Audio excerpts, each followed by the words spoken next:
Hello guys, നമുക്ക് എങ്ങനെ poha dish ഉണ്ടാക്കാമെന്ന് നോക്കാം. ഒരു പാൻ എടുക്കുക, അതിലേക്ക് 2 ടേബിൾ സ്പൂൺ എണ്ണ ഒഴിക്കുക. അതിലേക്ക് കടുക്, കശുവണ്ടി, കപ്പലണ്ടി ചേർത്ത് നന്നായിട്ട് ഇളക്കുക. പിന്നെ അതിലേക്ക് നമ്മൾ അരിഞ്ഞു വെച്ചിരിക്കുന്ന സവാളയും പച്ചമുളകും ചേർത്തിട്ട് നന്നായിട്ട് ഇളക്കി കൊടുക്കുക. നന്നായി മിക്സ് ആവണ വരെ നമ്മൾ ഇളക്കിക്കൊണ്ടിരിക്കുക. പിന്നീട് അതിലേക്ക് കുറച്ച് മഞ്ഞൾപ്പൊടി ചേർക്കുക. ലോ ഫ്ലെയിമിലിട്ടിട്ട് വേണം ഗായ്സ് ഇതൊക്കെ ചെയ്യാൻ നിങ്ങൾ. പിന്നീട് നമുക്ക് നനത്ത് കുതിർത്ത് വെച്ചിരിക്കുന്ന നമ്മുടെ അവൽ നമുക്ക് ഇതിലേക്ക് ചേർക്കാം. എന്നിട്ട് വീണ്ടും നന്നായിട്ട് ഇളക്കി കൊടുക്കണം.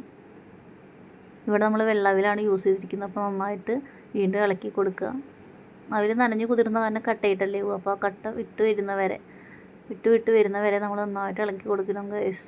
എല്ലാ ഭാഗത്തേക്കും അതിൻ്റെ എല്ലാ ടേസ്റ്റും എത്താൻ നല്ല രീതിക്ക് നമ്മൾ ഇളക്കി കൊടുക്കണം. അതിലേക്ക് പിന്നീട് നമ്മൾ 2 ടേബിൾ സ്പൂൺ ലെമൺ ജ്യൂസ് നമ്മൾ ചേർക്കുക. എന്നിട്ട് വീണ്ടും മിക്സ് ചെയ്ത് കൊടുക്കുക.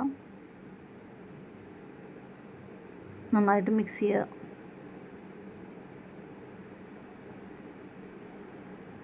ലോ ഫ്ലെയിമിലാണ് നമ്മളിതൊക്കെ ചെയ്യേണ്ടത്. പിന്നീട് അതിലേക്ക് കുറച്ച് പഞ്ചസാരയും കൂടി ഇട്ടിട്ട് ഒന്നും കൂടി മിക്സ് ചെയ്ത് കഴിഞ്ഞാൽ നമ്മുടെ സ്വാദിഷ്ടമായ പോഹ ഡിഷ് റെഡി ആയിട്ടുണ്ട്. വളരെ എളുപ്പത്തിൽ നിങ്ങൾക്ക് ഉണ്ടാക്കാൻ പറ്റിയ സ്വാദിഷ്ടമായ ഒരു ഡിഷാണ്. എല്ലാവരും വീട്ടിൽ ട്രൈ ചെയ്ത് നോക്കുക. അഭിപ്രായങ്ങൾ അറിയിക്കൂ. എന്ന് നിങ്ങളുടെ സ്വന്തം സാൻഡ്.